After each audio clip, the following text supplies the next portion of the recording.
මෝහක්ඛයෝ නිබ්බානං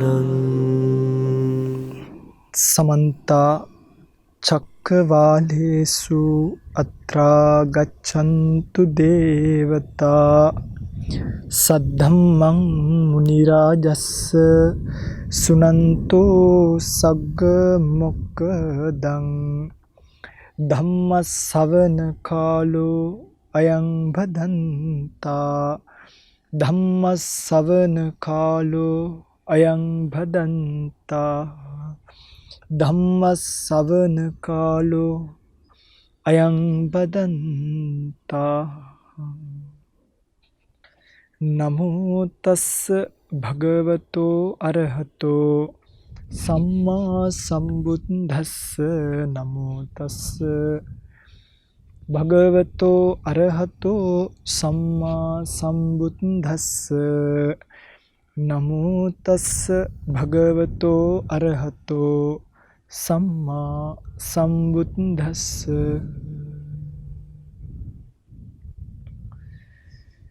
චිත්තේන නීයති ලෝකෝ චිත්තේන පරිකස්සති චිත්තස්ස ඒක ධම්මස්ස සබ්බේව වසමන්ව ගුති.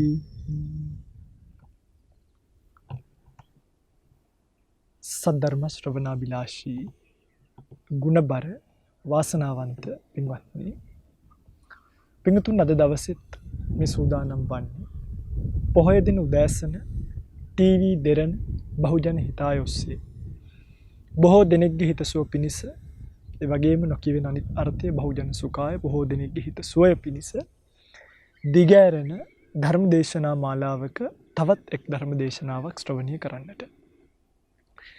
පින්වත්නි, භාග්‍යවත් බුදුරජාණන් වහන්සේ නමක් ලෝකයට පහළ වෙනකම් මේ ලෝක සත්‍යය ඉන්නේ එක්තරා මුලාවක. අන්නේ මුලාව ලෝක සත්වයාට වටහා ගන්න පුළුවන් මුලාවකුත් නෙවෙයි. බෞද්ධ සිරිතක් විරිතක් ගත්ත අද කාලේ පාවිච්චි කරන බෞද්ධ ඇතැම් සිරිත් විරිත් එකල බැඳිලා තිබ්බේ බ්‍රාහ්මණයොත් එක්ක.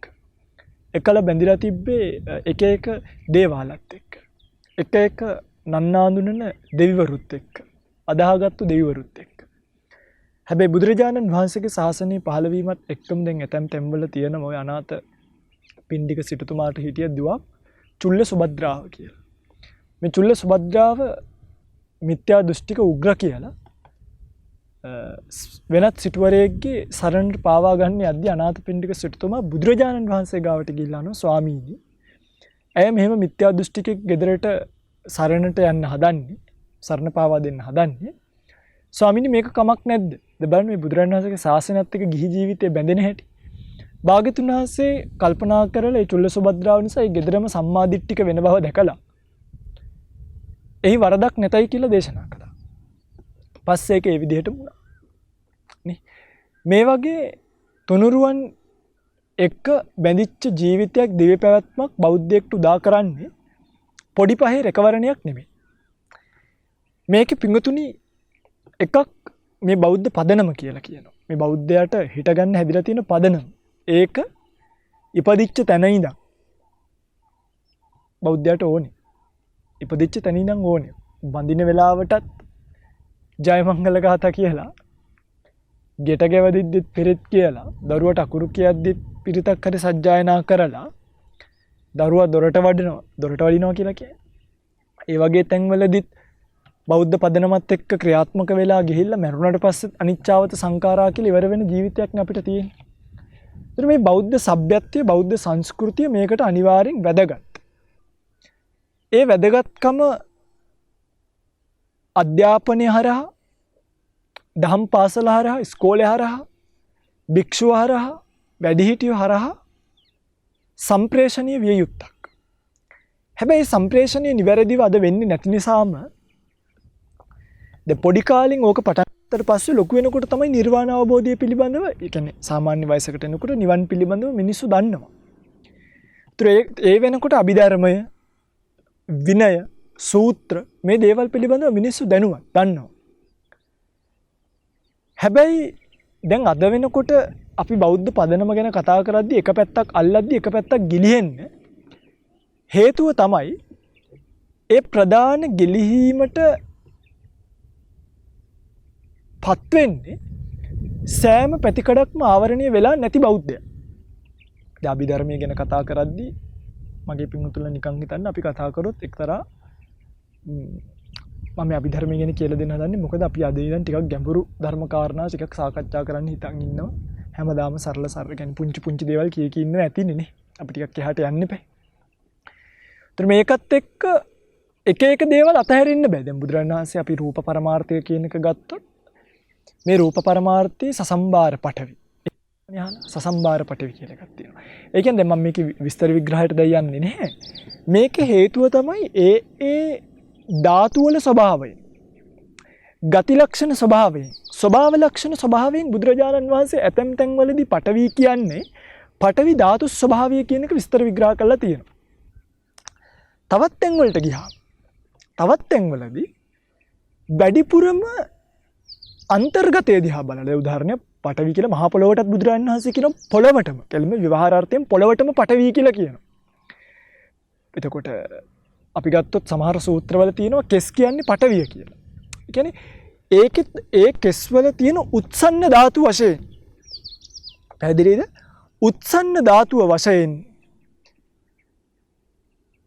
උත්සන්න භාවය පෙන්නලා කෙලින්ම අර වැඩිපුරම තියෙන ස්වභාවය වශයෙන් එතෙන් තැන්වලදී පඨවි කියලා විග්‍රහ කරලා තියෙනවා. දැන් බෞද්ධයා මේක දෙකම දැනගෙන ඉන්න එපා.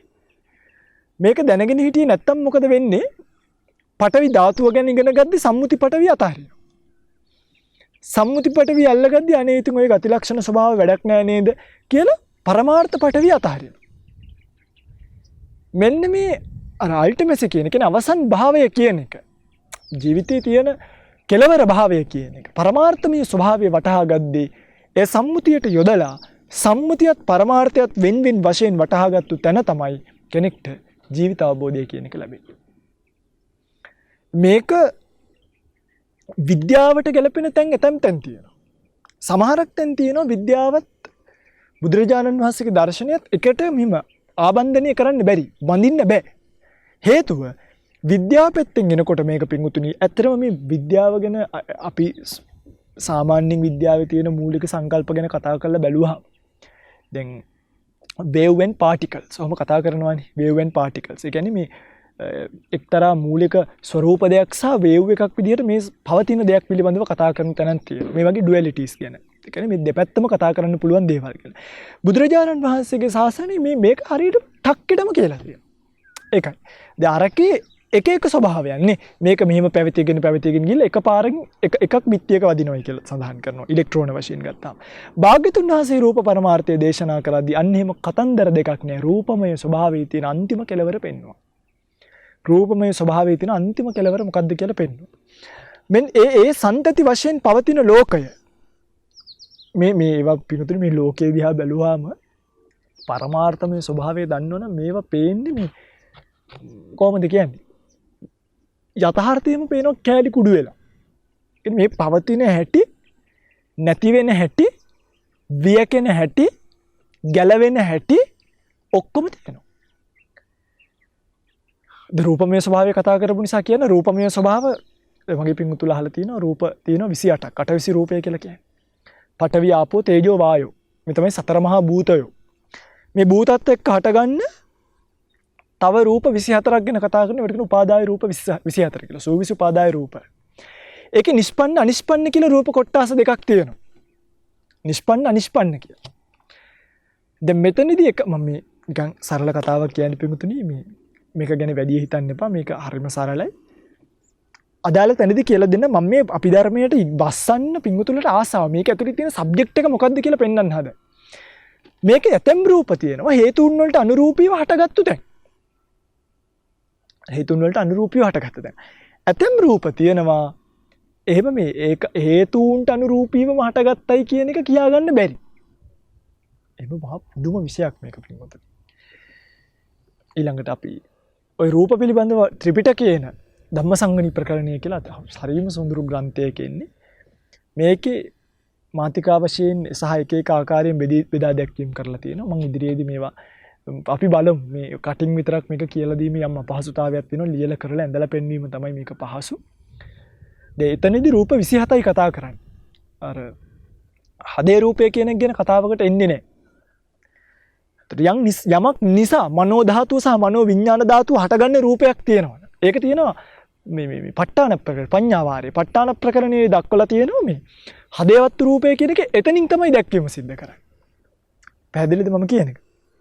දැන් මෙන්න මේ අභිධර්මයට බැහැගන්න යද්දි පරමාර්ථමය වශයෙන් පවතින ස්වභාවය අවබෝධ කරන්න යද්දී සම්මුති දේශනාව පටලවා ගන්න හොඳ නැහැ. දැන් සමහරු ශුෂ්ක විපස්සනා භාවනාව කරනවා. ඒ ශුෂ්ක විපස්සනා භාවනාව කරද්දී මගෙන් අහන්නේ මගේ ස්වාමීනි අභිධර්මය ඕනේ නැහැ නේද? නේ අභිධර්මය ඕනේ.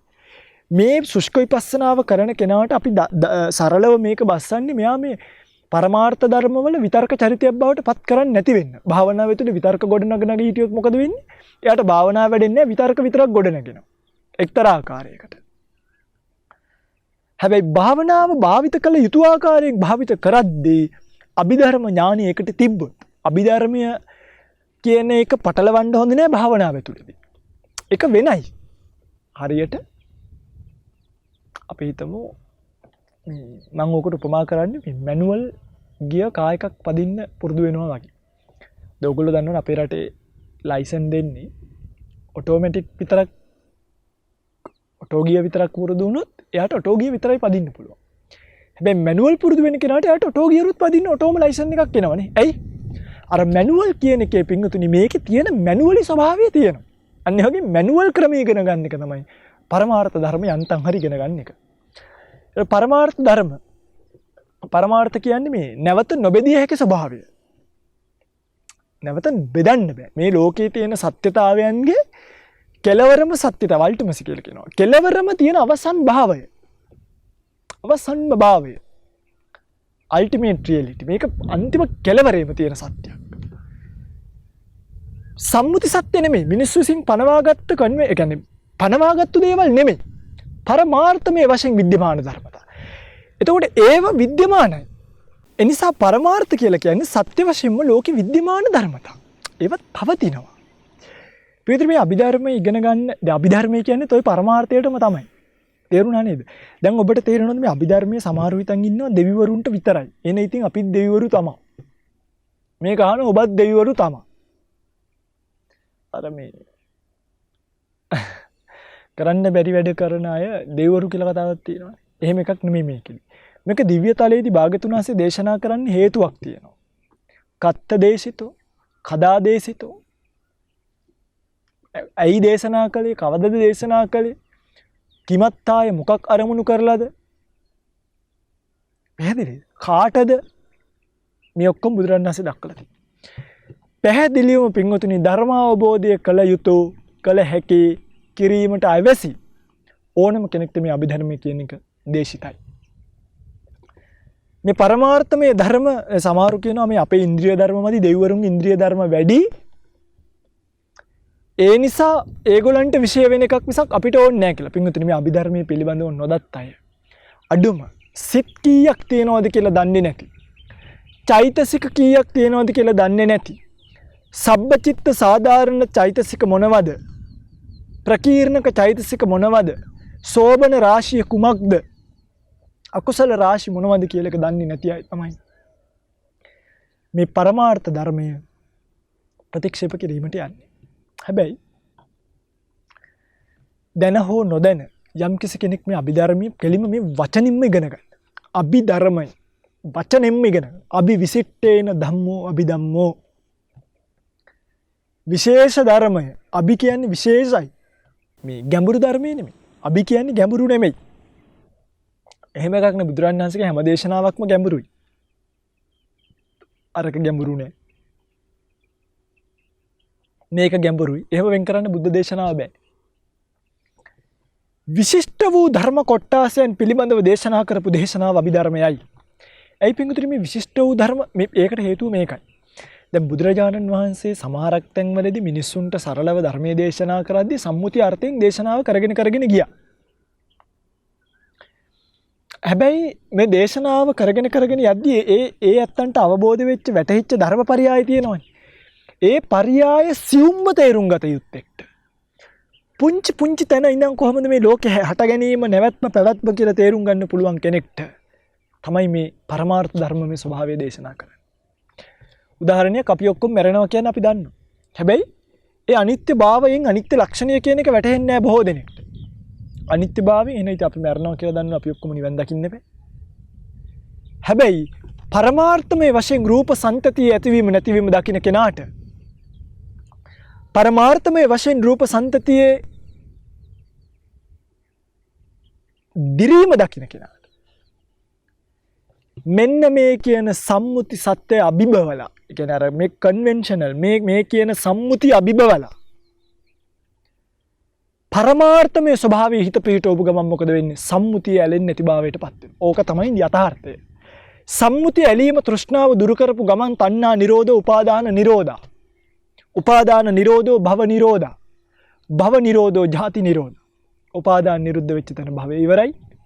භව ඉවර වෙච්ච තැන ජාති ජරා ව්‍යාධි මරණ ඉවරයි. බලන්න. පරමාර්ථයට හිත යොමු කෙරෙව්වේ ඒක. ලෝකයේ මූල ද්‍රව්‍ය ටික. අන්නේ මූල ද්‍රව්‍ය ටික සම්පූර්ණම කොටස් වලට කඩපු දේශනාව තමයි අභිධර්ම දේශනාව. ඒතර අභිධර්මයේදී කියවෙන්නේ පරමාර්ථ ධර්ම චිත්ත අහගන්න ලියාගන්න මතක තියාගන්න. චෛතසික රූප නිබ්බාන. චිත්තයෝය චෛතසිකයෝය රූපයෝය නිබ්බාන කොටස් හතරයි තියෙන්නේ. චිත්ත කියන්නේ සිතට. චෛතසික කියන්නේ ඒ සිතත් එක්ක පහළ වෙන යම් ධර්ම ස්වභාවයන් වලට 52ක් තියෙනවා. රූප කිව්වේ අපිට මේ පේන්න තියෙන ද්‍රව්‍යමය ස්වභාවයට. ද්‍රව්‍යමය ස්වභාවයක් අපිට පේන්න තියෙනවා. පඨවි ආපෝ තේජෝ වායු වශයෙන් හැදිච්ච. නිබ්බාන කිව්වේ මේ චිත්ත චෛතසික රූප කියන තුනම අයින් කරාට පස්සේ ඉතුරු වෙන තත්වයට කිව්වා නිබ්බානය. ඒකත් පරමාර්ථමය වශයෙන් පවතිනවා. පරමාර්ථ ධර්ම හතරයි. චිත්ත චෛතසික රූප නිබ්බාන. ඒ හතර කොටස් දෙකකට බෙදෙනවා. එකක් සංකත පරමාර්ථ, එකක් අසංකත පරමාර්ථ. සංකත පරමාර්ථ තමයි චිත්ත චෛතසික රූප. අසංකත පරමාර්ථ තමයි නිබ්බානය. තාම මේකේ කොටස් තියෙනවා. දල වශයෙන් මේ කියලා දෙන්නේ. මේකයි මූලික ඉගැන්වීම. මේකෙන් පස්සේ තමයි අපි ගැඹුරට බහින්නේ. පරමාර්ථ මෙහෙම එකයි. ඒ පරමාර්ථ කොටස් දෙකකට බෙදෙනවා. සංකත පරමාර්ථ, අසංකත පරමාර්ථ. සංකත පරමාර්ථ කොටස් තුනකට බෙදුවා. චිත්ත චෛතසික රූප. අසංකත පරමාර්ථ එකයි. ඒ තමයි නිබ්බානය. සංකත කියන්නේ හේතුන්ගෙන් හටගත්ත. අසංකත කියන්නේ හේතුන්ගෙන් හට නොගත්තු. චිත්ත චෛතසික රූප ගත්තාම ඒවට පිටර හේතු තියෙනවා නේද? රූප ගත්තාම රූප සමුත්ථාන ධර්ම. කර්මජ, චිත්තජ, ඍතුජ, ආහාරජ. කර්මජ රූප තියෙනවා, චිත්තජ රූප තියෙනවා, ඍතුජ රූප තියෙනවා, ආහාර. මේවා පිංගුතුනි දැන් මගේ පිංගුතුල්ල දන්නවා. මේ දැන් පැටලිලා මිසක් මේවා ගොඩ ගහගෙන යන්න තියෙන්නේ. කර්මජ, චිත්තජ, ඍතුජ, ආහාරජ වශයෙන් ඒ වාගේ උපකාරයෙන් රූප හට ගන්න නිසා ඒවට කෝ සංගත පරමාර්ථ. චිත්තත් එහෙමයි. චෛතසිකත් එහෙමයි. නිබ්බාණය හේතුන්ගෙන් හටගත්තු දේවල් නෙමෙයි. වෙනස හේතුන්ගෙන් හටගත්තු පරමාර්ථය සංකත පරමාර්ථය අර ස්ථායි භාවයක් නේ. ස්ථීරව පවතිනවා කියලා එකක් නේ. මෙහෙම තියෙන්නේ. නිබ්බාණය තියෙනවා. ඉතින් හිතන්න මගේ පිංගුතුල්ලා දර ගොඩක් ගහලා දර ගොඩ නිසා ගින්න ඇති වෙනවා නම් දර ගොඩ ගහලා ගින්න ඇති වෙනවා නම් ගින්න කියන එක රඳා පවතිනවනේ දර නිසා. මන් දරායින් කරොත් ගින්දර නැති වෙනවනේ.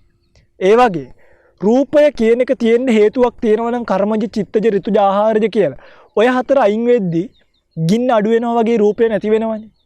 අන්න ඒවට මේවට ජැක් තියෙනවා. නිවනට ජැක් නැහැ. නිවනට හේතු නැහැ.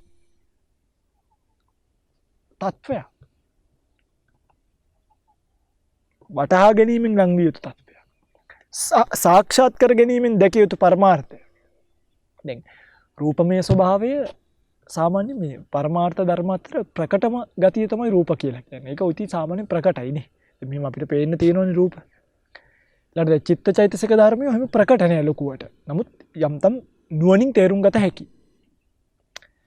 එතකොට චිත්ත චෛතසික වල පොඩි වෙනසකුත් තියෙනවා. මම මේ පටලවනවා නෙවෙයි මේ දැනට තියෙන අවුල ලියන්නේ. පස්සේ මම එකින් එක චිත්ත මොනවද, චෛතසික මොනවද, රූප මොනවද කියලා එකින් එක කියලා දීමකට එනවා. හරිද? මේ දැනට පැටලිලා තියෙන අවුල් ටික ලියන්න. දැන් සිත කියන එක ගත්තාම සිත එකක් හටගෙන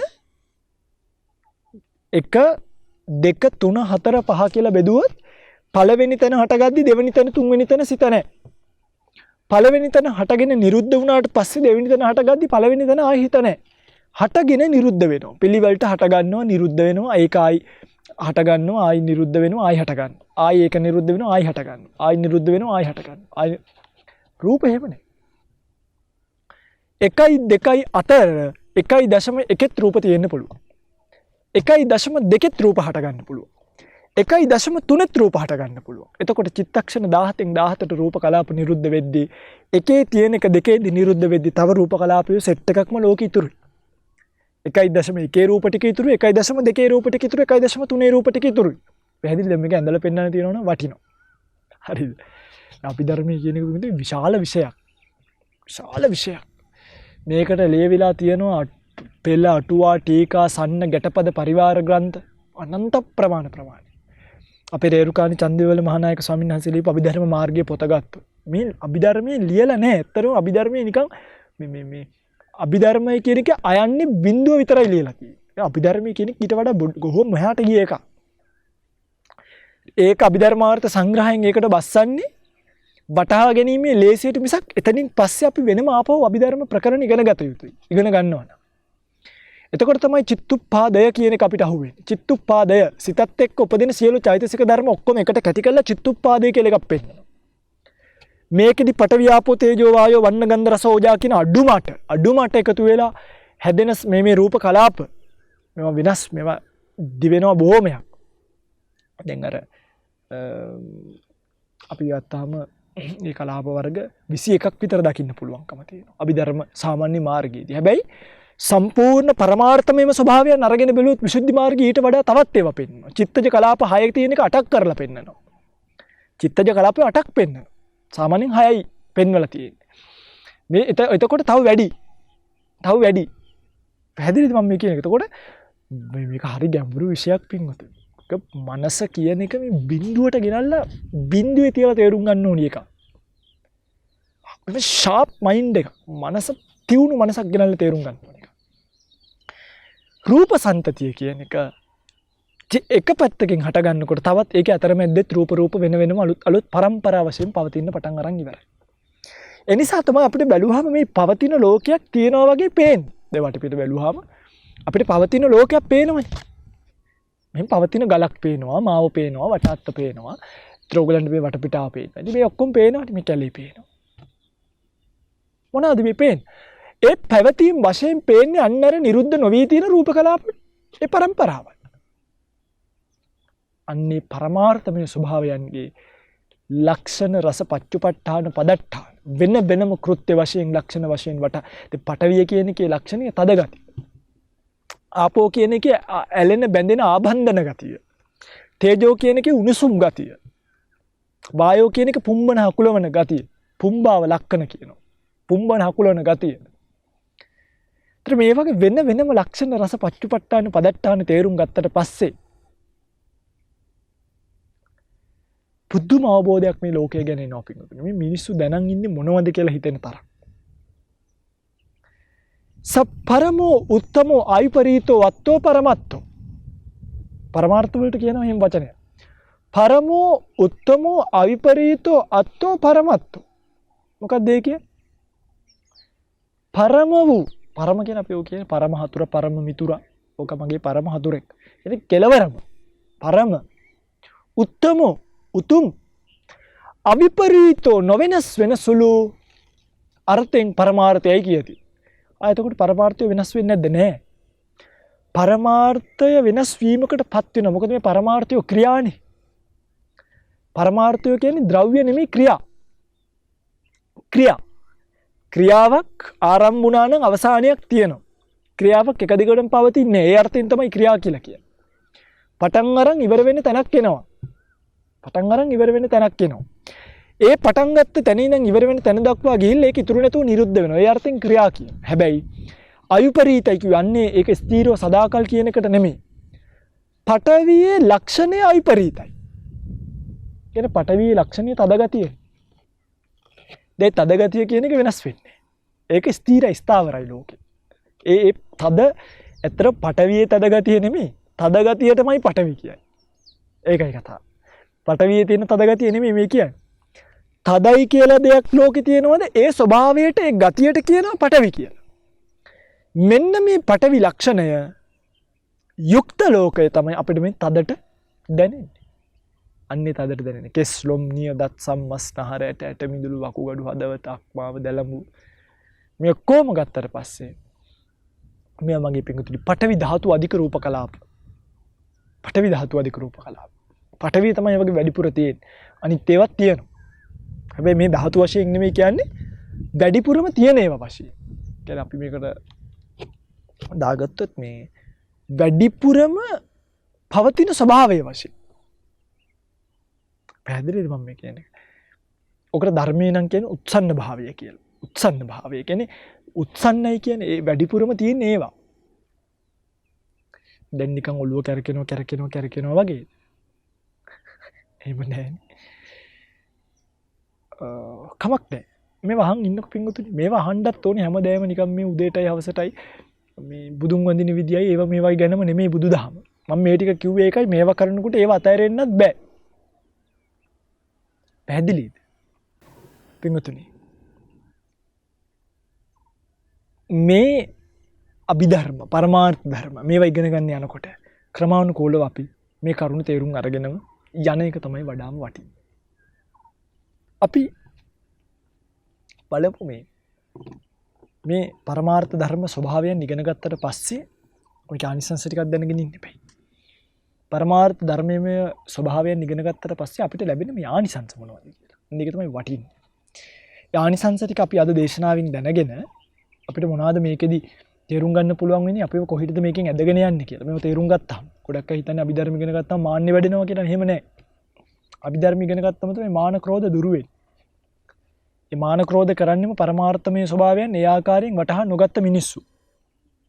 පැහැදිලිද? පරමාර්ථමය ස්වභාවයන් ඒ ආකාරයෙන් වටහා ගත්ත මිනිස්සු මේ මාන ක්‍රෝධ වලින් දුරු වෙනවා. අපි ඊළඟ බහුජන හිතාවේ දේශනා වාරේ ඉඳන් සාමාන්‍යයෙන් මිනිසුන්ට තේරුම් ගන්න පුළුවන් වෙන්නේ පරමාර්ථමය ස්වභාවයන් විස්තර කරන්න පටන් ගන්න හිතන් ඉන්නවා. අපි පටන් ගමු. එක්තරා ආකාරයකට අපිට දැනෙන්න පේන දින රූප පරමාර්ථමය හරිය ටිකක් විස්තර විග්‍රහ වශයෙන් දැනගෙන කරගෙන ඉවර වෙන්න පුළුවන් නම් නේ. ටිකක් අපි ඉගෙන ගමු. සියල්ලම නෙමෙයි ටිකක් හරි ඉගෙනගෙන ඉස්සරහට යන්න පදනමක් දාගමු. එහෙම අපි කරමු.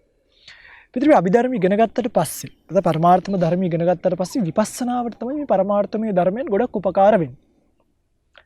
සත්ව පුද්ගල ශූන්‍ය. දැන් අර කියනවනේ මේ රූපය කියන එක ශූන්‍යයි කියලා. රූපය ශුන්‍යයි කියනවා. ඒ රූපය ශුන්‍යයි කියන්නේ රූපය කියලා එකක් නෑ කියලා නෙමෙයි. අර ශුන්‍යයි කියන අර්ථය බටහිර ක්‍රමයට හිතන්න හොඳ නෑ. යුරෝපීය අධ්‍යාපන ක්‍රමයට හිතුවොත් එහෙනම් මොකද වෙන්නේ? ශූන්‍යයි කොහම නෑ කියන තැනට හිත පිහිටනවා. මේ කියන්නේ නෑ නෙමෙයි. බුදුරණන් වහන්සේගේ දර්ශනය නෑ කියන අන්තයට යන්නේ නෑ. නෑ කියන අන්තයට යන්නේ. සත්ව පුද්ගල ශූන්‍යයි. මතක තියාගන්න වචනේ. මොකද? සත්ව පුද්ගල ශූන්‍යයි. සත්ව පුද්ගල ශූන්‍යයි. ඒතර නෑ නෙමෙයි. මොකක් හරි දෙයක් තියෙනවා. මොකද්ද තියෙන්නේ? ඒ පරමාර්ථමය ස්වභාවය තමයි තියෙන්නේ. ඒ පරමාර්ථ ධර්ම මං කියවනේ විද්‍යමානයි කියලා. විද්‍යමාන පඤ්ඤාත්. අන්නේ විද්‍යමාන පරමාර්ථය ලෝකේ පවතිනවා හිත. එහෙනම් මුකුත්ම නෑ. සමහරු මෙහෙමත් කියනවා. ඕකේ අන්තියට ගිය ගමන් මොකද වෙන්නේ මේ? මුකුත් නෑ. මේ ඔක්කොම මම මනසින් හදාගත්තු දේවල්. චූටි එකතු වීම විතර ඔහොම කියනවා. මේ ඔක්කොම මම මනස බෑ. එහෙම කියන්න බෑ. ලෝකේ විද්‍යමාන පරමාර්ථ තියෙනවා. එහෙම නැත්නම් ඉතින් මම කයියෙන් මගේ ඉස්සරහින් කෙනෙකුට ගැහුවොත් කාටද වදින්නේ? කාටත් වදින්නේ නැතුව ඕක මෙහෙම කැරකිලා යන්න එපා. දැන් මම මෙහෙම වටාත්ත තියලා ඒක උඩ යටින් අත තියලා මම තියනවා. මේ වටාත්ත වැටෙන්නේ නැහනේ බිමට. ඇයි මේ? පඨවි ධාතුවක් මේක පිළිගන්නවනේ. නැත්නම් මේක වැටෙන්නේ නැපේ. ඒස පරමාර්ථමය ධර්මයක් විද්‍යමානයි. ඒ නිසා තමයි මේක පිළිගන්නේ. මේ පඨවිය අල්ලගෙන ඉන්නේ ඒකයි. මේ වගේම ආපෝ ධාතු අධික වතුර ටිකක් අපි කෝප් එකකට දැම්මම රැඳිලා තියෙනවනේ. එහෙම නැත්නම් ඒක අස්සෙන් මෙහෙම රිංගල යන්නේ නැහැ. යන්නේ නැත්තේ මොකද? ධාතු වශයෙන් මේ ධාතුන්ගෙන් නිර්මිත ලෝකේ සත්පුද්ගල ශුන්‍යයි වුණාට පරමාර්ථමය ධර්මිය තියෙනවා. සත්වයා මොකද කරන්නේ? සත්වයා එක්කෝ අන්ත දෙකට යනවා. එක්කෝ මට මේ පේන්න තියෙන ලෝකයේ සත්‍ය වශයෙන්ම මේ ආකාරයෙන් පවතිනවා කියලා සම්මුතිය මුලා වෙනවා. සම්මුතිය මුලා වෙනවා.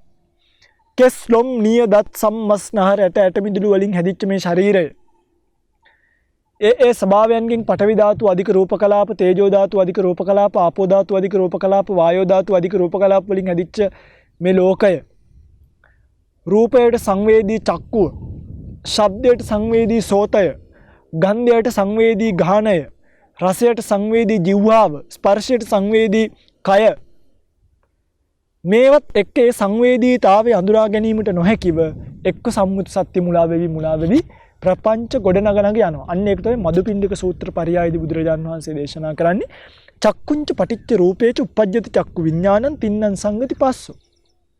මොකද වෙන්නේ? ඇහැට රූපයක් ගැටුණට පස්සේ උප්පජ්ජති චක්කු විඥාන. චක්කු විඥානේ හට ගන්නවා. තින්නං සංගති පස්සෝ මේ තුන එකතුවට කියන ස්පර්ශය කියලා. පස්ස පච්චා වේදනා. ඒකත් එක්ක වේදනාවක් හට ගන්නවා. යම් වේදේති තං සංජානාති. විඳින දේ අඳුන ගන්නවා. යම් සංජානාති තං විතක්කේති. ඒ අඳුන ගන්න දෙයට විතර්ක ගොඩනවා. මේ අහවලා. යම් විතක්කේති තං පපංචේති. මේ අහවලා ආයා හොඳයි යා නරකයි යා සුදුයි කියලා මෙන්න කුසල අකුසල කර්ම රැස් කරගෙන සසරට වැටෙනවා. හේතුව මොකද උනේ? අර චක්සු විඥාණයෙන් ඉපදිච්ච රූපය සත්පුද්ගල භාවයෙන් ආත්මීය වශයෙන් ප්‍රපංච ගොඩනගනක සසරේ මුලා වෙන්න අල්ලගත්තා. සම්මුතිය මුලා වුණා. සම්මුතිය මුලා වුණා. පරමාර්ථමේ ස්වභාවය දන්න කෙනා මොකද කරන්නේ? දිත්තේ දිත්තමත්තං භවිස්සති. අන්න බාහිදාරුචීරිය මහරහතන් වහන්සේගේ තැනට එනවා. සුතේ සුතමත්තං භවිස්සති. විඤ්ඤාතේ මුතේ මුතමත්තං භවිස්සති. විඤ්ඤාතේ විඤ්ඤාතමත්තං. දැක්කොත් දැක්ක විතරයි. ඇහුවොත් ඇහුවා විතරයි. දැනුණොත් දැනුණා විතරයි. දැනගත්තොත් දැනගත්තා විතරයි. ඉවරයි. මොකක්ද ඒ උනේ? ඒ තමයි පින්වතුනි අර පරමාර්ථමය ස්වභාවය මගේ චක්සු ප්‍රසාදයට වැදුනට ඒක සත්පුද්ගල භාවයෙන් ඇතුළට අරගෙන යන්නේ නැති ගතියක් පරමාර්ථ ධර්ම ඉගෙනීමෙන් එනවා. මේක ඉගෙනීමෙන්ම එන්නේ නැහැ. පැහැදිලිද? සබ්ජෙක්ට් එකක් විදියට ඉගෙනීමෙන්ම මේක එන්නේ නැහැ. එතකොට එන්නේ පොඩි නිකන් මම දන්නවා වගේ එකක්. ඊට පස්සේ අපි බණක් ඇහුවත් මෙයා හරියට කියනවද දන්නේ නැහැ. අපෝ මේ කියන්නේ පරමාර්ථ ධර්ම නෑනේ අභිධර්මයේ නෑනේ මොකනද මේ කියන්නේ සරල බණ මට සමහරක් වෙලාවට මට හම්බෙලා තියෙනවා මේ උපාසක අම්මලා පන්සිල් පද පහ හරියට පාලියෙන් කියාගන්න බෑ මම සමහර බණ වලට ගිහිල්ලා මේ සාමාන්‍යයෙන් අහිංසක මිනිස්සු ඉන්න ගම්මාන වලට බණට ගියාම මොකද කරන්නේ මම ටික සරල බණක් කියලා එනවා සරල බණක් කියන්නේ මේ මිනිස්සුන්ට සසර ගැන තේරුම් ගන්න පුළුවන් අනේ හැමතුරුනේ අපි හිතන් ආවේ ඔබ වහන්සේ අභිධර්මයේ කියයි කියලා. ඉතින් දැන් හිතන් ඉන්නේ මේ අභිධර්ම විසරදවරු කියලා. අභිධර්මයේ කිව්වනම් එහෙම හරියට අහන් ඉන්න බැරුව ගෙදර දුව. හරියට කියන්න ගත්තොත්. පාලි පාටක් දාලා. ඇවිල්ලා අපට කියනවා. ඒ මොකද අභිධර්මයේ අරගෙන තියෙන පරමාර්ථමය ස්වභාවය හඳුනගන්න නෙමෙයි මං අභිධර්මයේ අහන කෙනෙක් කියලා කියන්නේ. අර එහෙම නිකන් උස්මුකුත් එක්ක කියන්නේ. මං ආවේ නිකන් මේ අභිධර්ම දේශනාවක් කියයි කියලා වගේ. හැබැයි පොඩි අයට නේ මේක කරේ. පවුනේ. පව්. එහෙම මිනිස්සු මට හම්බ වෙලා තියෙනවා. හේතුව අවශ්‍යතාවය තේරුම් අරගෙන නැහැ. අවශ්‍යතාවය සමහරුන්ට ලයිසන් තියෙනවා වාහන පදින්න බෑනේ. සමහරුන්ට ලයිසන් තියෙනවා හරිද? මේ ඔක්කොම තියෙනවා සැහැල්ලු වාහන පදින්න බෑ. මල්ලි වාහනයක් පදින්න බෑ. ලයිසන් තියෙනවා. වාහනයක් දුන්නාම පාරේ හප්ප ගන්න යනවා. අභිධර්ම ඉගෙනගෙන භාවනාවට මේක යොදපු නැති කෙනා ලයිසන් තියෙන වාහන පදින්න දන්නේ නැති කෙනා වගේ. තිබ්බට වැඩක් නෑ. පදින්නත් දැනගන්න. සමහරු බයික් එකකට නැග්ගාම අහනවා ලැජ්ජායි බෑ පින්වතුනි. ගියර් තියෙන ඉස්සරහටද පස්සටද කියලා. සමහරු කාර් එකකට නැග්ගාම අහනවා මේ ෆස්ට් එක තියෙන උඩද යටද කියලා. ඩ්‍රයිවර් කෙනෙක් ඒව අහන්නේ. හේතුව මේ තමන්ට තියෙන්න ඕනේ පොඩි එක්ස්පීරියන්ස් එකක්. පරමාර්ථ ධර්මය භාවනාවමය ඥානයකින් ඒ කියන්නේ භාවනාවට යොදා ගන්න විදිහට ඉගෙන ගැනීම තමයි මේකේ තාම වැදගත්. මතක තියාගන්න. නැත්තම් මේක ලොකු භයානකමක් තියෙනවා. මන්තරය නොදැන මේ අලිමෙල්ල කරන්න ගියා වගේ තමයි. මන්තරය දැනගන්න නැතුව අලිමෙල්ල කරන්න යන්න හොඳ නැහැ. සමහරු කටරහුව වෙන වචනයක් කියලා යනවා අනේ අලි ඉන්න තැනට අත උස්සගෙන ගියාම මොකද වෙන්නේ? අලියක් ගහලා දෙපාරක් ගහලා තුන්වෙනි පාරක් ගහලා පොඬ වැලි පුළුවන් නම් වලකුත් හාරලා වලක් දාලා එනවා. එහෙම අලි ඉන්නවා ලෝකේ. මන්තරය නොදැන මේ අලියව නවත්තන්න යන්න හොඳ නැහැ. මන්තරය නොදැන ණයාව පරිස්සම් කරන්න යන්න හොඳ නැහැ. දැනගෙනම යා යුත්තේ. ඒ වගේ පරමාර්ථ ධර්මයේ දැනගෙන විපස්සනාවට ditthi visuddhiයදී මේක කොච්චර උපකාරයිද? දැන් රූප ධර්මතාවය පිළිබඳව ඉගෙන ගන්න පිටුතුරේ ඒක ඌමනාම වෙන තැනක් තමයි ditthi visuddhiය කියන්නේ. ඊළඟට මේක ඌමනාවෙන් තමයි සම්මස්සන ඥානය කියන්නේ. ඊට පස්සේ උදය වය ඇතිවීම නැතිවීම මේ ස්කන්ධවල පැවැත්ම රයිස් නැත්තම් හට ගැනීම කියන එක. ඒ වගේ ඇතිවීම උදාවීම සහ නැතිවීම වය උපාදෝ පඤ්ඤාති වයෝ පඤ්ඤායති. ඒ පැනෙන ඉපදීම නැතිවීම කියන එක තේරුම් ගන්න මේ රූප පරමාර්ථමය අවබෝධය ඉතාම වටිනවා. භාවනා කරපු කෙනෙක්ව දන්නවා ඇති.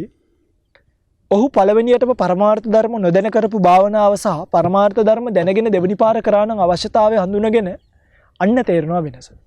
පින්වතුනි ඒක ඇත්තටම වෙනම රහක්. අර සුප් එකක් නහයෙන් බිව්වා වගේ සහ සුප් එකක් කටින් බිව්වා වගේ.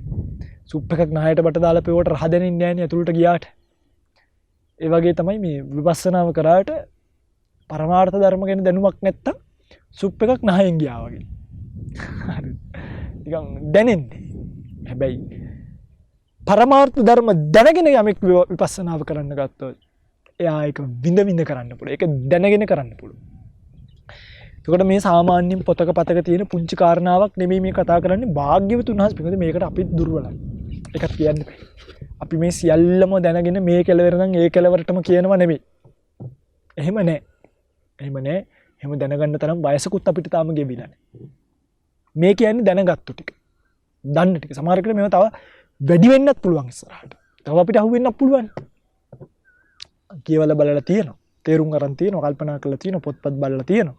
අභිධර්මාර්ථ ප්‍රදීපිකා අභිධර්ම මාර්ගය සප්ත ප්‍රකරණවල තියෙන ධම්ම සංගණීය අට කතාව අටුවාවට ලියවෙන ටීකා මූල ටීකා මේවා තියෙනවා. ඒ ටීකා අනු ටීකා දැන් සමහර තැන්වලදී මම මගේ පිටුතුලට කියන්නම් මේ සමහර තැන් තියෙනවා අටුවාව විස්තර කරපු තැන ටීකාව ඊට වඩා වැඩි මතයක් පෙන්නලා තියෙනවා. පැහැදිලිද මං කියන්නේ? දැන් අටුවාවේ පෙන්වන සමහර තැන ටීකාව ඊට වඩා වැඩි මතයක් දැක්වීමක් සිද්ධ කරලා තියෙනවා. ඒතර ඒවා ඇත්තටම එකල හිටිය ආචාර්යවරුන්ටවත් සහ මෙකල බුදුරජාණන් වහන්සේගේ ශාසනය ඉගෙන ගන්න උත්තමයන්ටවත් 100%ක්ම නිරාකරණය කරගන්න තරම් ගෝචරනේ. අනිත් අපි කොච්චර පොඩිද නේ? අපි කොච්චර පොඩිද? මේ එනිසා මේක මම කියන්න ඕනේ. මම අභිධර්මය ගැන කතා කරද්දි මේක අනිවාර්යෙන් කියනවා. මොකද පිටුතුනේ අපි ඇත්තටම ධම්මවිජය ස්වාමීන් වහන්සේලා බණ කියන්නේ අභිධර්ම උගන්වන්න නෙමෙයි. වැරදියට ගන්න එපා. අපි නිවන පෙන්වන්නේ මිනිස්සුන්ට. ඒතර නිවන් දකින්න කෙනෙක්ට කසිනයක් ඇති. කසින මණ්ඩලයක් ඇති. ඒක ගැන කියන්න පුළුවන්. ඒක කතන්දර දෙකක් නැහැ.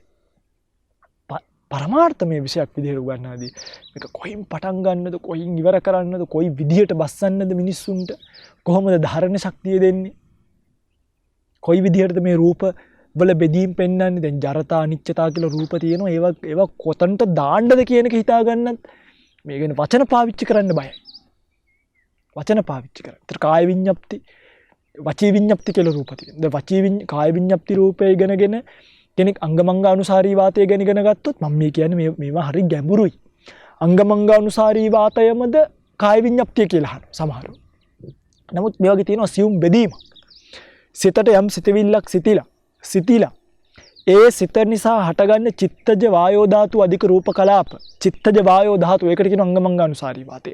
ඒ අංගමංගානුසාරී වාතය අදාළ තැන්වල උපදිනකොට රූප කලාප වශයෙන් ඒව නිවැරදි දිශානතියකට යොමු කරන්න උපදිනවා කාය විඤ්ඤාප්තිය. වන් සියුම් බව.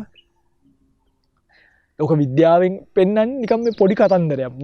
මොලේට යන්න ඕනි කියලා හිතිලා ඒකෙන් රසායනික ද්‍රව්‍යයක් ගියාට පස්සේ මොලේ ඒ හරහා බැඳලා තියෙන පේශි ක්‍රියාත්මක කළා. ඒ පේශි හරහා මෙහෙම ඉස්සීම කියන කර නර්ව්ස් හරහා පණිවිඩය කියලා එහෙම කියනවා. හැබැයි බුදුරජාණන් වහන්සේගේ ශාසනයේදී බලන්නේ සිතක් පහළ වෙලා චිත්ත වීතියක් ගිහිල්ලා චිත්ත වීති ගණනාවක් ගිහිල්ලා ඒ චිත්ත වීති නිසා ඇති වෙන වායෝ ධාතුව හටගෙන ඒ වායෝ ධාතුව අදාළ තැන් වලට ගිහිල්ලා අදාළ අත උස්සන්න නම් ආවේ අතට ගිහිල්ලා එතන ඇති වෙද්දී එක නිවැරදි දිශානතියට යොමු කරමින් උපදින රූප කලාපවල කාය විඤ්ඤාප්තිය. ඒකෙන් තමයි මිනිස්සු අඳුරගන්නේ ලොකු සයන්ස් අතයිස්වා කියලා, ධම්මවිජය සයන්ස් අතයිස්වා කියලා, පහත් කරා කියලා, hina වුණා කියලා. ඒ කාය විඤ්ඤාප්ති රූප. වචී විඤ්ඤාප්තියත් ඒ වගේ. වචී විඤ්ඤාප්තියත් ඒ වගේ. මේවා ගැඹුරු කාරණා. ඊළට වෙනමුකුත් එපා. පඨවි ආපෝ තේජෝ වායෝ කියන එක ගන්න.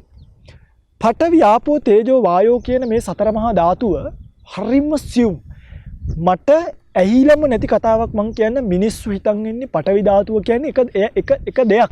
ඒක සම්මිශ්‍රණයක් කියලා. නෑ. පඨවි කියලා දෙයක් ලෝකේ නෑ. පඨවි කියන්නේ ඔයගොල්ලෝ මෙහෙම S2 වහගෙන තදයි කියලා හිතන්නේ. ඒ තද ගතියට කියන තව නමක් පඨවි කියලා. පඨවි. තද ගතිය. තද ස්වභාවය. එච්චරයි. ඒතකොට මේ තද ස්වභාවය මොකක්ද? පෙන්වන්නේ නෑ. ලෝකේ යමක් තද ගතියයි නම් ඒක පඨවි. දැන් එහෙමයි කියලා මගේ පිටුදරට මේ වටාත්ත මට පෙන්වන්න බෑ මේක තදයි මේක පඨවි කියලා නෑ. පඨවියේ තියෙන තද ගතිය තමයි අපිට මේ දැනෙන්නේ. පැහැදිලි මම මේ කියන්නේ. එතකොට පඨවිය කියලා දෙයක් ලෝකේ නෑ. තේරුම් ගන්න පිටුදර. ආපෝ කියලා දෙයක් ලෝකේ නෑ. වායෝ කියලා අපි හිතමු මේ හුළඟ විවහාර ලෝකේ පවතින වායුව. මේ වායෝ ධාතුව නෙමෙයි. හැබැයි කෙනෙක් පඨවි ආපෝ වායෝ කසිනිය වඩනවා නම් අපිට මේ විවහාර වායුව තමයි ගන්න වෙන්නේ. මේ ඇඟට දැනෙන ආපෝ ධාතු මේ වායෝ ධාතු අධික මේ සුළඟ තමයි නිමිත්ත විදියට අරගෙන අපි මනසිකාරය කරන්නේ. හැබැයි මේ වායෝ ධාතුව නෙමෙයි. වායෝ ධාතුව නිසා තමයි මේ දැනීම අපිට දැනෙන්නේ. මං කියන එක තේරෙනවද නෑනේ? තේරෙන්නේ නෑනේ. මේක පිඟුතුනේ මේ කෙලවරේම තියෙන ස්වභාවය. කෙලවරේම තියෙන ගතිය. පිටිපස්සෙම තියෙන ස්වභාවය. දැන් නිකන් තේජෝ ගතිය ගන්න පිඟුතුනේ. තේජෝ ගතිය කියන්නේ ගින්නට නෙමෙයි. මේක තේරුම් ගන්න තේජෝ ගතිය කියන්නේ ගින්නට නෙමෙයි. තේජෝ ගතිය යන මේකෙන් දැවෙන යම් ස්වභාවයක් තියෙනවනේ ඒ උණුසුම් ස්වභාවයට කියන තේජෝ ගතිය. ඒ තේජෝ ගතියෙන් මනුස්සයා තුළ සිදුවෙන ක්‍රියාකාරීත්වය තියෙනවා. වායෝ ගතියෙන් මනුස්සයා තුළ සිදුවෙන ක්‍රියාකාරීත්වය තියෙනවා. දැන් මිනිස්සු ඕවා දන්නේ නැහැනේ. තේජෝ ගතිය ගත්තාම තේජෝ ගති 4ක් පෙන්නනවා. සාමාන්‍යයෙන් මේ මනුස්සයාගේ ශරීරයේ ඒක සූත්‍ර පිටකේ අනුසාරින් තමයි ඒක පෙන්නන්නේ. තේජෝ ගතිය කියලා බුදුරජාණන් වහන්සේ එක පරමාර්ථමය ස්වභාවයක් පෙන්නලා ඒ පරමාර්ථමය ස්වභාවය මනුස්සයාගේ කයක් ඇතුලේ වැඩ කරන ක්‍රම 4ක් පෙන්නනවා. සංතාපන තේජෝ ධාතු, ජිරාපන තේජෝ ධාතු, ඊට පස්සේ පරිධාන තේජෝ ධාතු, පාචක තේජෝ ධාතු. අන්න බලන්න. එතකොට මේ තේජෝ ධාතුව මනුස්සයාගේ ඇඟ ඇතුලේ වැඩ කරනවා. සංතාපන කියන්නේ අපිට උණ ගන්නකොට දැනෙන ඇඟ රස්නේ කියන්නේ. අන්නේ උණ ගන්නකොට දැනෙන ස්වභාවයට කියන අපි මෙහෙම ඇල්ලුවාම අපිට දැනෙන ස්වභාවයට කියනවා සංතාපන. ගිරාපන කියලා කියන්නේ මනුස්සයාගේ මේ ශරීර අවයව දවන පොඩි කරන වයසට යවන ස්වභාවය. ඒකෙන් උණ ගතිය නෙමෙයි කරන්නේ. ඒ තේජෝ ධාතු අධික රූප කලාප ටික කරන්නේ මනුස්සයාගේ අංගපසංග තවන එක. ඒකෙන් තමයි මනුස්සයා වයසට යන්නේ. පොඩි අන්තිම කාලේ නිකන් වියකිලා වියලිලා වගේ පේනවනේ නේ. වියකිලා ගිහිල්ලා කියලා අපි කියන්නේ. හඳ අවුවට අහුවෙච්ච තනකොළ ගස් දිහා බලන්නේ ඒවා කහ පාටට දුඹුරු පාටට වෙලා යනවා. ඒ වගේ මිනිස්සු වියපත් වෙලා. මේ කියන්නේ තේජෝ ධාතුව තවලා කියලා. පරිධාන කියලා එකක් තියෙනවා. ඒකේ පරිධාන තේජෝ ධාතුවෙන් මොකද වෙන්නේ? ඒ තේජෝ ධාතුව අධික වෙනම රූප කලාප ස්වභාවයක්. ඒකෙන් මොනවද කරන්නේ මේ? අපිට ඇස් දැවිල්ල. ඒතර ගෑස් සීම ඉදරම පපුවේ දැවිල්ල. ඒ වගේ මේ දැවිල්ල ගතිය ඇති කරවන්නේ තේජෝ ධාතුවේ. පාචක තේජෝ ධාතුවෙන් මොකද කරන්නේ? සාමාන්‍යයෙන් විද්‍යාවේදී ඉගෙන ගන්න ඕගොල්ලෝ මේ කුඩාන්ත්‍රයට ඇවිල්ලා කුඩාන්ත්‍රයේදී ආහාර දිරවනවා කියලානේ අර යුෂ ටිකක් ඇවිල්ලා. එහෙම නෙමෙයි. මේකෙදි කියන පාචක තේජෝ ධාතුවෙන් තමයි මනුෂ්‍යයා කාපු කෑම ටික දිරවන්නේ. මනුෂ්‍යයා කෑම ටික දිරවන්නේ පාචක තේජෝ ධාතුවෙන්. පැහැදිලිද මම මේ කියන එක? ඔහොම තමයි සාමාන්‍ය තේජෝ ධාතුවේ විස්තරය තියෙන්නේ. ඊට පස්සේ වායෝ ධාතුවට යන්න මම මේ ආනිසංස ටික කියන්නේ වෙනත් විදිහකට. නැත්නම් අභිධර්ම ඉගෙන ගත්තාම ඕගොල්ලෝ දිව්‍ය ලෝකයයි ඒකෙන් පල්ලෙහාට විලා ආයි මනුස්සාත්ම භාව ලබයි. බුද්ධ ශාසනවල වල මහාන වෙන්න පුළුවන් වෙයි. කිරිවවුල්ලුන්ගේ කතාව කියලා සාන්දිටික සමන ප්‍රතිඵල මේ කියන්නේ. සන්දිටික ප්‍රතිඵල බුදුදහම. වායෝ ධාතුව ගන්න. වායෝ ධාතුවේ තියෙන උද්ධංගම අදෝගම කොච්චසය කොට්ටාසය අංගමංගානුසාරී ආස්වාස ප්‍රාස්වාස කියලා හයක්. මොනවාද? උද්ධංගම වායෝ ධාතුව. උඩු අතට ඉක්ක වමනේ ආදී කරවන්නේ වායෝ ධාතුවේ. අදෝගම යටි අතට ගෙනියන්නේ මල මූත්‍ර ආදියට තල්ලුවක් දාන්නේ වායෝ ධාතුවේ. කුච්චිසය බඩවැල් වලින් එළිය හැසිරෙන වායෝ ධාතුව. කොට්ටාසය බඩවැල් වලින් ඇතුලේ හැසිරෙන වායෝ ධාතුව. අංග මංගානුසාරී පෙර කියපු අර ශරීර අවයව ක්‍රියාත්මක කරන ආස්වාස් ප්‍රාස්වාස් කියන්නේ අපේ හුස්ම ඇතුළට ගැනීම විදියට කියන්නේ. දැන් මේ වායෝ ධාතුව එහෙම තේරුම් ගත්තයින් පස්සේ තමයි මිනිස්සෙක්ට තේරෙන්නේ මේ මගේ ඇඟ ඇතුලේ එක අර සිස්ටමැටිකලි මොකද්ද කියන්නේ මේ එක ක්‍රමවේදයක් ක්‍රියාත්මක වෙනවා. එය මාගේ පාලනයෙන් තොරයි. ඒ බලන්න තේජෝ ධාතුව කිපෙන්නේ අපිට ඕන විදිහටද? ආහාර දිරවන්නේ මම දිරවනවද? උණ හැදෙනවද? අපි හදවා ගන්නවද? ඒවා අපේ ක්‍රියාත්මක භාවයෙන් තොරව අපි තුල ක්‍රියාත්මක වෙන ධර්මතා. අපි මොකද කරන්නේ? ඒ හැම ස්වභාවයක්ම සත්පුද්ගලයෙක් දාලා අර මේ සංතාපන තේජෝ ධාතුව කිපිලා උණ වගේ ගතියක් එනවා. මිනිස්සු කියනවා අපිට උණ හැදිලා. මට උණ හැදිලා. මට අන්නේ මට කියන මමත්වයේ කෑලි වලට කුඩු වෙලා යනවා පින්වතුනි. පරමාර්ථ ධර්ම ස්වභාවය තේරුම් ගත්තට පස්සේ. පරමාර්ථමය ස්වභාවය තේරුම් ගත්තට පස්සේ. ඊළඟට මං කාපුව තාම දිරවලා නැහැ. අර මොකද මම දිරවලා නැති කතාව. කාපුව දිරවලා නැහැ. අන්න එහෙම පුළුවන්. කාපුව දිරවලා නැහැ. කර්මකාරකව පුළුවන්. මම කාපුව දිරවලා නැහැ. මම දිරව ගත්තේ නෑ වගේ එකක් කියන්න අපිට බෑ. හේතුව ආත්ම භාවයෙන් තොරයි. අනාත්මයි. සත්ත්ව පුද්ගල ශූන්‍යයි. අන්න එකක රූපය ශූන්‍ය භාවයේ ශුන්‍ය භාවයේ පවතිනවා කියලා. රූපය ස්වභාවයෙන්ම ශූන්‍යයිනේ. සත්ත්ව පුද්ගල ශූන්‍යයි. එතකොට වමනේ අද්දි බලන්න. ඔයගලන්ට වමනේ ගිහිල්ලා ඉතින් වමනේ යනකොට පින්විතලි මේ උද්දංගම වාතය කියන එක දැන් අපි ඔන්න වමනේ දාලා නවත්තනවා. ආයි මේක මොකද කරන්නේ? මේව ඇතුලෙන් තල්ලු කරලා බලෙන් ධම්මවන්නේ නේ. බලෙන් කියන්නේ ආයි නවත්ත ගන්න පවත්ත ගන්න බෑ පින්විතනි. ඔහේ කාපුව ඔක්කොම හරියට නිකන් මෙහෙම ඇදට තියෙන කට අතපය මෙහෙම කෙලින් වෙලා හෝස් එකක් වගේ වෙලා කාපුව ඔක්කොම මෙහෙම එනවා. වෙලාවකට හිතෙනවා මේ කටින්ම දෙන්නේ කියලා. නායනුත් දානවා සමහර.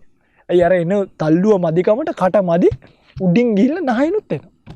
හේතුව ඒව ක්‍රියාත්මක වෙනකොට අපිට ඒව නවත්ත ගැනීමට පවත්ව ගැනීමට හැකියාවක්. අන්න ඒකයි ස්වභාවය.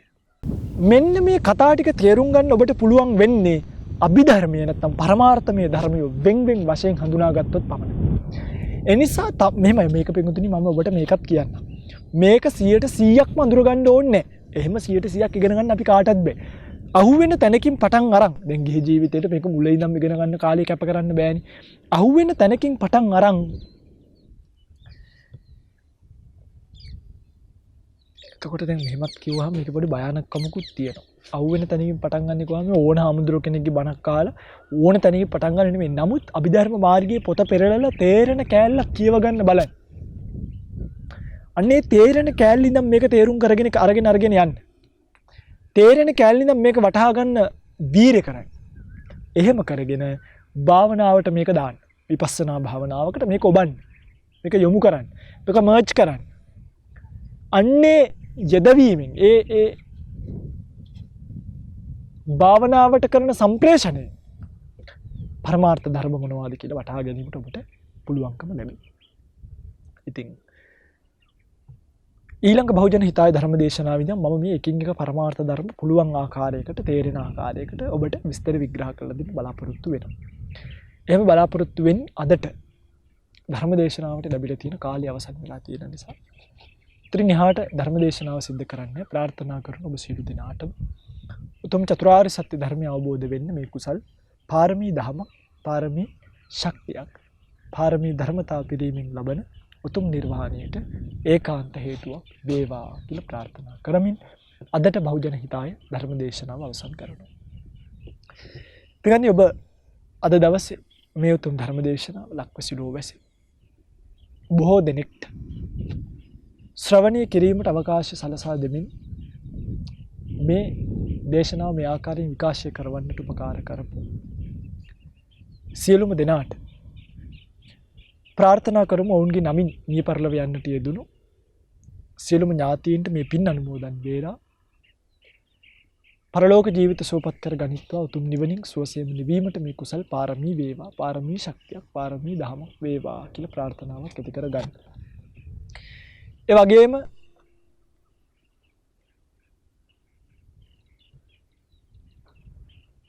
මේ දේශනාව ශ්‍රවණය කරපු ඔබ සියලු දෙනාට පතන බෝධියක් වෙත්නම් පතන බෝධියෙන් සුවසේම නිවිල යන්නට මේ කුසල් සුඛ පාරමිතාවක් පාරමී ශක්තියක් පාරමී දහමක් වේවා කියලා ප්‍රාර්ථනා කරනවා. අවසානයේදී සියලු දෙවියෝ මෙපින් අනුමෝදන් කරගනිත්වා. අල්පේ ශාක්‍ය මහේ ශාක්‍ය සම්මදෘෂ්ටික සියලු දෙවි දේවතාවුන් වහන්සේලා මෙපින් අනුමෝදන් කරගෙන පරලෝක ජීවිතය සුවපත් කරගනිත්වා. උතුම් නිවනින් සුවසේම නිවෙත්වා. සියලු දෙවිය බ්‍රහ්ම රාජවරු තම තමන් ප්‍රාර්ථනීය භෝජයකින් නිවිල යන්නට මේ කුසල් පාරමී කරගනිත්වා. පාරමී ශක්තියක් වේවා. පාරමී දම් පිරේවා කියලා කවුරුත් සාදු කියලා ප්‍රාර්ථනාවක් ඇති කරගෙන අදට ධර්ම දේශනාව අවසන් කරමු. ඔබ සියලු දෙනාට උතුම් සම්මා සම්බුදු සරණ වේවා. එත්තාවතාච අම්හෙහි සම්භතං පුඤ්ඤ සම්පදං සබ්බේ දේවා අනුමෝදන්තු සබ්බ සම්පත්ති සිද්ධියා. එත්තාවතාච අම්හෙහි සම්භතං පුඤ්ඤ සම්පදං සබ්බේ භූතා අනුමෝදන්තු සබ්බ සම්පත්ති සිද්ධියා. එත්තාවතාච අම්හෙහි සම්භතං පුඤ්ඤ සම්පදං සබ්බේ සත්තා අනුමෝදන්තු සබ්බ සම්පත්ති සිද්ධියා. Yo